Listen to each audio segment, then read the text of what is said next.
Student, आज हम chapter number 3 का लास्ट लेक्चर डिस्कस करेंगे।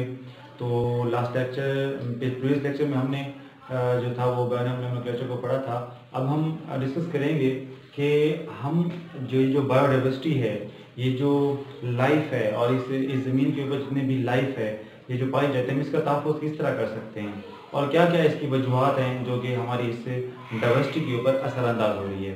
तो स्टूडेंट, बायोडाइवर्सिटी के तहफ़्फ़ुज़ में एक दो टर्म्स यूज़ की जाती हैं जिसको बेस बना पर आगे हम मज़ीद अपने डाइवर्सिटी को जो है वो उसका तहफ़्फ़ुज़ कर सकते हैं। दो टर्म्स कौन सी हैं? एक है नापैद और दूसरा एंडेंजर। यानी ये दो टर्म आप जानदारों के ऊपर इस्तेमाल करते हैं कि नापैद स्पीशीज़ कौन सी हैं और एंडेंजर स्पीशीज़ कौन सी हैं। स्टूडेंट, इस बात को याद रखना कि अगर कोई एक जानदार यहाँ अपनी ज़मीन पे रहता था, अब वो ज़मीन के ऐसे हालात की वजह से, आबो हवा की वजह से या ऐसे हैज़ार्ड ख़तरात और तूफ़ान की वजह से वो जानदार जो था वो इस दुनिया से ख़त्म हो गया।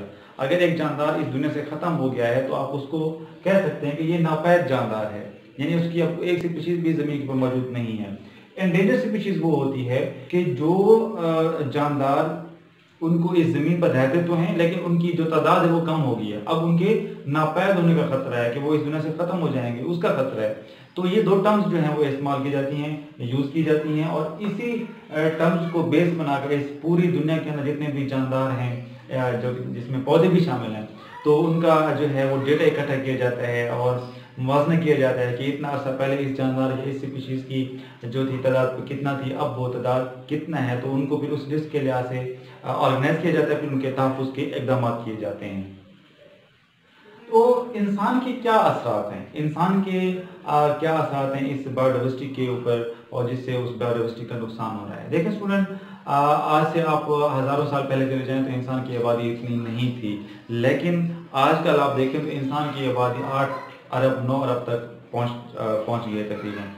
तो जब आबादी इतना बढ़ रही है तो ज़ाहिर बात है कि जो इंसान होंगे उन्हें अपने रिहाइश के लिए ज़मीन भी चाहिए और फसलें उगाने के लिए भी ज़मीन चाहिए, तो वो जंगलात को काट रहे हैं और जंगलात की लकड़ी को इस्तेमाल करें अपने लिए, तो इससे जंगलात का सफाया हो रहा है और जब जंगलात का सफाया होता है तो ज़मीनी कटाव होता है और ज़मीनी कटाव होने की वजह से जो जानदार उन जंगलात में रहते हैं उनका हैबिटेट जो होता है, उनकी रिहाइश जो होती है वो तबाह होना शुरू हो जाती है, जिसकी वजह से जो जब उनका घर छीन लिया जाता है तो वो किसी और माहौल में एडजस्ट नहीं कर सकते, आहिस्ता आहिस्ता उनकी डेथ होना शुरू हो जाती है। तो ये चीज़ें जो बायोडाइवर्सिटी है उसके ऊपर असरअंदाज हो रही है, इंसान में ज़्यादा असरअंदाज हो रहा है।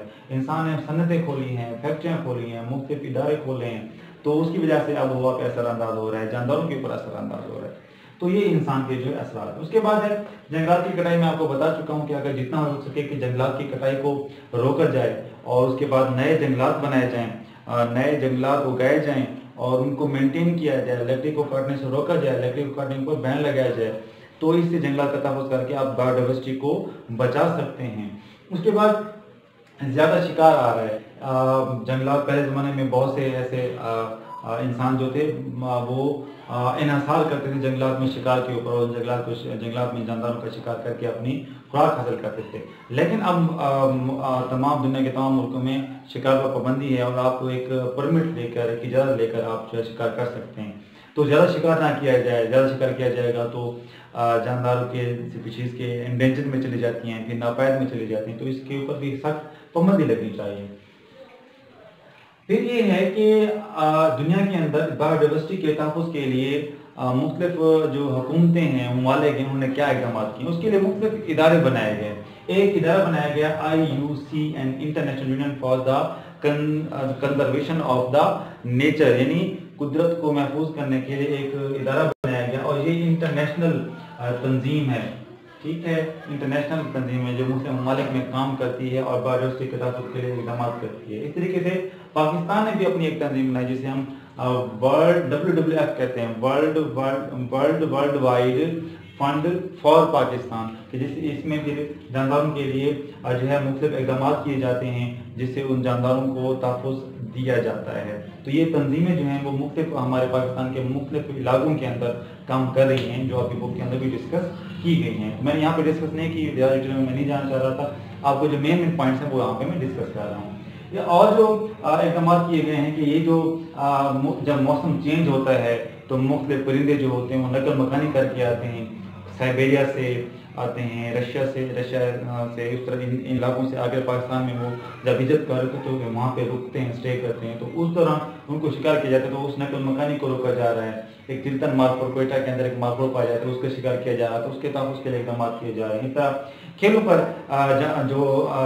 جو انسان تھے وہ جانوروں کو استعمال کرتے تھے کھیلوں کے لیے، تو ان کھیلوں پر بھی پابندی لگائی جا رہی ہے۔ اس طریقے سے جو جانور ہیں ان کا بایوڈائورسٹی کا تحفظ کیا جا رہا ہے۔